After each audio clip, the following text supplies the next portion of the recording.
Good morning, student. This is the fifth part of science of chapter first of class 8. Today we will discuss about the storage of agricultural produce.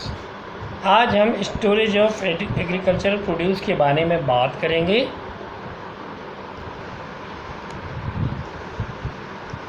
It is not possible to sell the entire harvested produce at one time.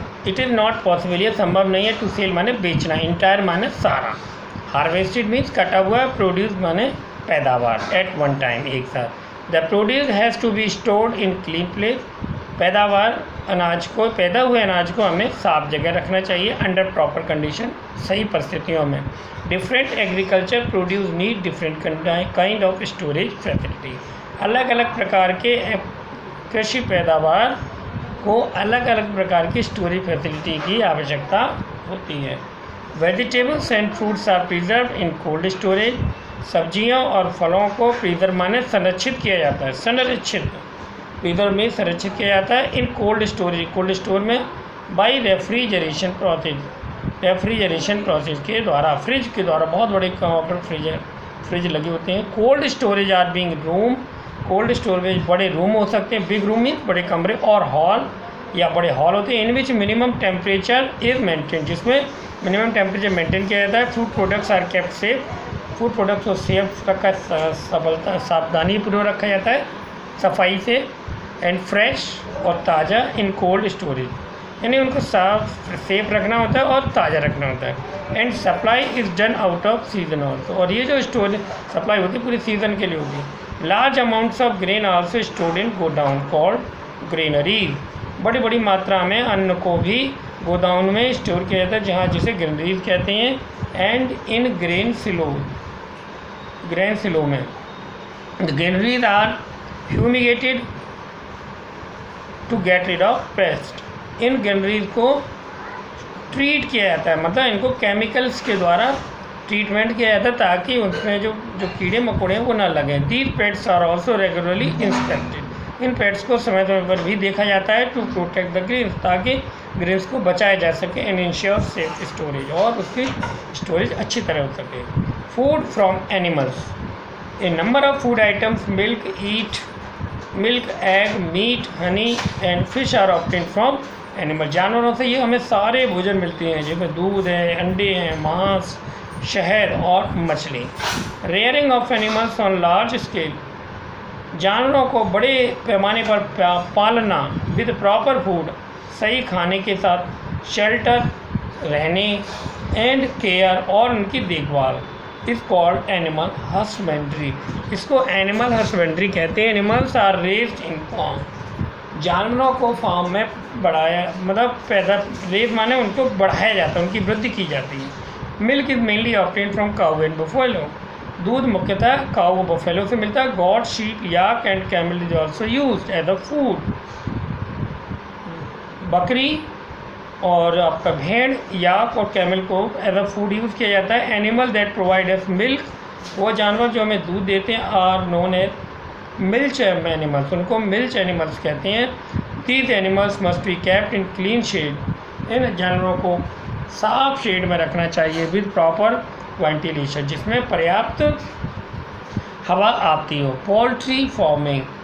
Poultry farming. The rearing of birds like chicken, ducks, quail, turkey, and guinea, all for egg and meat, is known as poultry farming. वो चिड़ियाँ जैसे कि जिसमें chicken, मुर्गी, बतख, क्वेल्स, Turkey, guinea, all, ये सभी meet और अंडे के लिए पाले जाते हैं, तो इन्हें हम पोल्ट्री फार्मिंग कहते हैं. Fish and other sea foods. A large population of our country depend on fish. हमारे देश की बहुत बड़ी संख्या मछलियों पर निर्भर है. एंड अदर सी प्रोडक्ट, और इसके अलावा और भी सी फूड पर, लाइक प्रॉन एंड श्रिम्प. झींगा मछली, प्रॉन होता है हमारा झींगा मछली. Rearing of fish artificially in tank. टैंकों में फ़िश को पैदा करना. एंड पॉन्ड, और तालाबों में, नोन एज पिसिकल्चर, जिसे हम पिसिकल्चर कहते हैं. The next one is apiculture. Apiculture क्या होता है? रियरिंग ऑफ बीज. मधुमक्खी को पालना आर्टिफिशियली कृत्रिम रूप से इज कॉल्ड एपीकल्चर, इसे हम एपीकल्चर कहते हैं। हनी प्रोवाइडेड बाय बीज is valuable source of food, जो हनी बीज मधुमक्खी से मिलता है वो बहुत ही इंपॉर्टेंट फूड होता है। It is also use for making certain medicine, इसका इस्तेमाल कुछ दवाइयाँ, सर्टेन मेडिसिन मीन्स कुछ दवाइयों को बनाने में भी होता है। The next one is words to know. अब जो आपने इस पूरे चैप्टर में अभी तक पढ़ा है उनके बारे में हम थोड़ा सा बता देते हैं। Agriculture branch of science dealing with method of production of food crop, वो साइंस की शाखा जो कि फूड क्रॉप प्रोडक्शन के लिए डील करता है, जिससे हम क्रॉप प्रोडक्शन करते हैं, वो ब्रांच हमारी एग्रीकल्चर कहलाती है। Agriculture practice method use in agriculture for growing better quality and high yield variety of crop, जब हम अच्छी क्वालिटी की और ज़्यादा पैदावार के लिए फसलों को उगाने के लिए जो मेथड यूज़ करते हैं उनको हम एग्रीकल्चर प्रैक्टिस कहते हैं।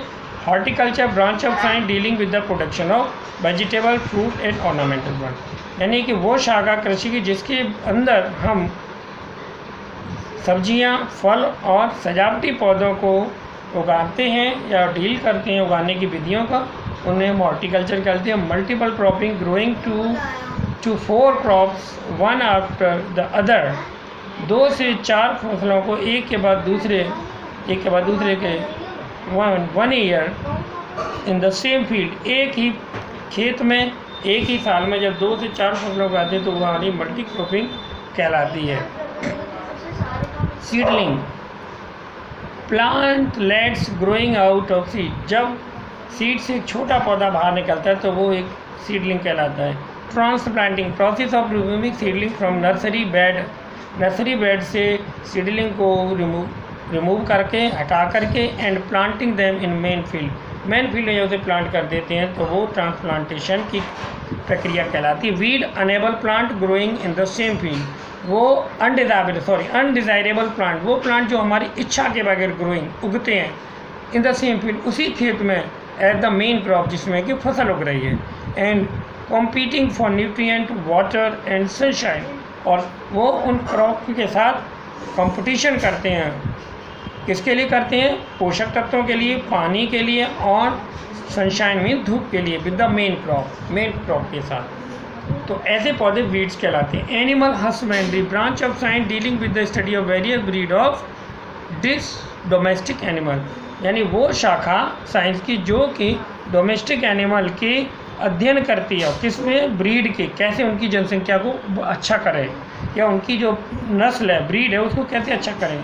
एंड देयर मैनेजमेंट, और कैसे उनको बनाए रखें फॉर ऑब्टेनिंग बेटर प्रोडक्ट, ताकि उनसे अच्छा प्रोडक्ट मिल सके एंड सर्विसेज फॉर देम, और उनसे अच्छी सेवाएं मिल सकें।